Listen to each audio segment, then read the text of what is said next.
by Harindranath Chattopadhyay. Poems from the Divine Vagabond, Transfiguration.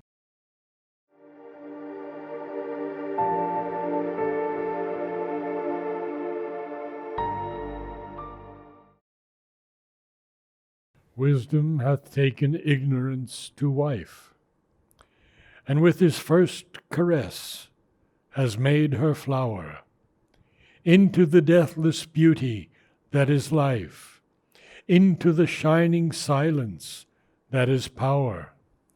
And now her blue-black mouth, carven of venomous shadow, is rose-flushed with living nectar, quenching all her drouth.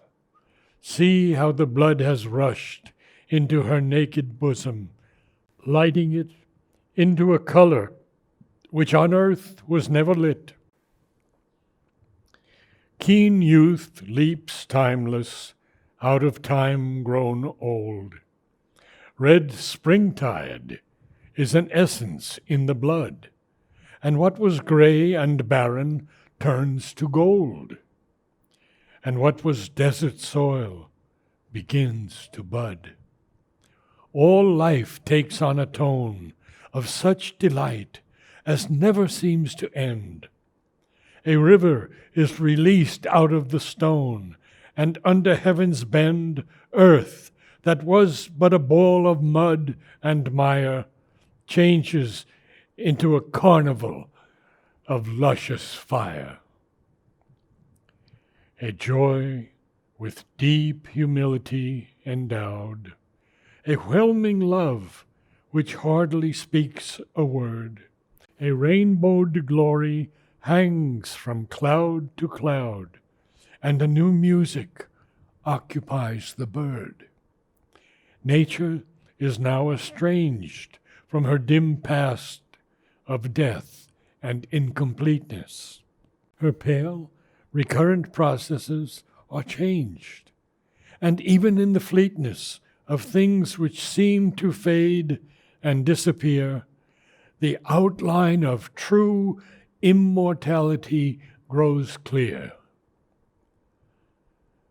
I hear some lone and mighty organist, full, unpremeditated numbers play, in moon-mad waters, in the mountain mist, and the blind depths of stark and ignorant clay, breaking its bonds of sleep. There is another whistling in the wind, another mooded music on the deep, or steely disciplined through the wild wandering of every wave, from age to age, into a note supremely grave. The grain of life is severed from the chaff. The wine of truth hath drenched these lips that sing, a pure austerity which knows to laugh, a calm aloofness that in everything dwells as a myriad one. And everywhere I send my flowing song, like to a cataract of melting sun, and planets sped along the lonely ways of time. I do discover that every waiting breath of life has found its lover. The soul comes out of its blind chrysalid, in magic colors burning through the skies, and the bright-winged flame within it hid flares on the emptiness like a surprise and takes an easy flight. Leaving the shadow of mere earth, it goes back once again towards the stainless light that opens like a rose. There, in the floated wideness, bare and broad, the vast unconsciousness of God, that He is God. Oh, what transfiguration, love, is this, which worketh with the swiftness of desire. My soul is like an everlasting kiss, whose ecstasy is incense rising higher at every breath of breath, with dream-enjoyed Elysian perfumes rife. Your touch of mercy hath not stricken death, but changed it into life, weaving its discords with a fluent ease into the golden harmony of harmonies. The crowded longings of a bygone time, through which how many youthful hearts are aged, now seem to me a gaudy pantomime, by some black mobbled shadow poorly staged. And every moan I moaned was a celebration of untruth. Lo, by inconscient nature well nigh stoned to countless dyings, youth continues in a tragic world of tears, revolving idly through the dank mists of mourning years. Even as a wave is split upon the sand, in a large sweep of wastage, ocean plucked, and swiftly disappears, leaving a bland, brief rainbow where the grains and pebbles sucked the vagabonding wave.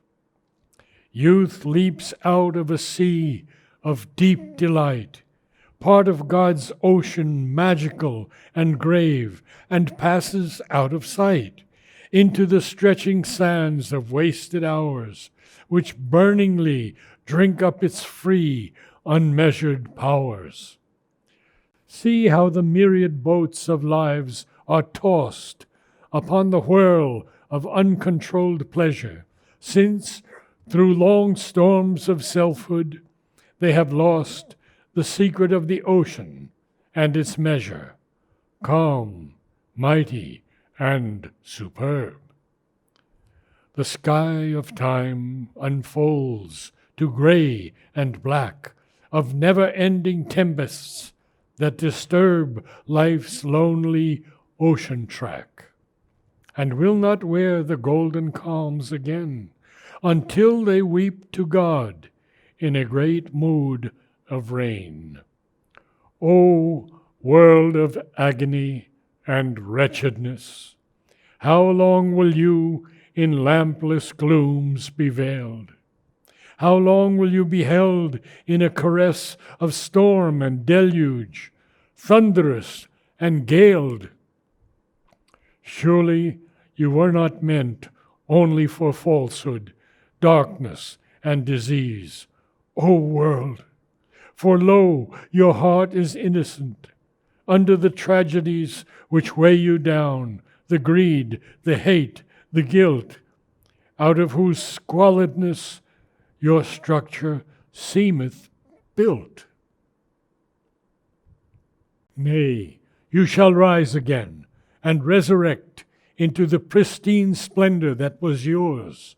New-hearted men shall waken and erect wonderful beauty on your 100 shores, mansions of love and dream, sweet cities out of stillness, aureoled and wrought to minarets and spires that gleam like to unbodied gold, the kingly substance of the many-willed, immortal self which through projected thought shall build. A quiet alteration in your codes shall be effected in the future days, when human feet shall walk on outer roads, bearing the knowledge of the inner ways. The very dust shall start under their rhythmic falls and beat with power, as though it had contained a secret heart, always about to flower. And every mile upon your earthways trod will be a huge light distance traveled unto God. Your heavens shall change their aspect, being bowed with rarest wisdom that was never there. For man who is of earth, a wandering cloud, shall with a glance transform the cloud in air into a conscious shape.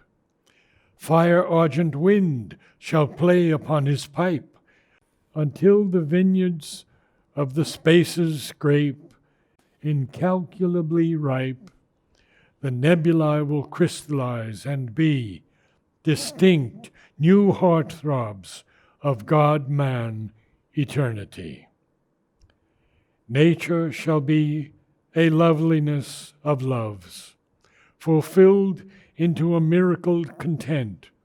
Her peacocks and her panthers and her doves shall wear the colors of the firmament and walk as though in him. The lion and the stag will meet and sip the water of a single pool and brim with true companionship. Nor will the jewel of one creature's eye depend for its warm luster on another's cry. Man shall control the tempest and the rain, as he controlleth now a restive steed, holding them by their silver shadowy mane, and turn the lightning flames that redly bleed into a whip that cracks merrily in the air, interpreter of speed or slowness, working on the backs of elemental stir, leading it onwards towards the final poise that anything already held by light enjoys.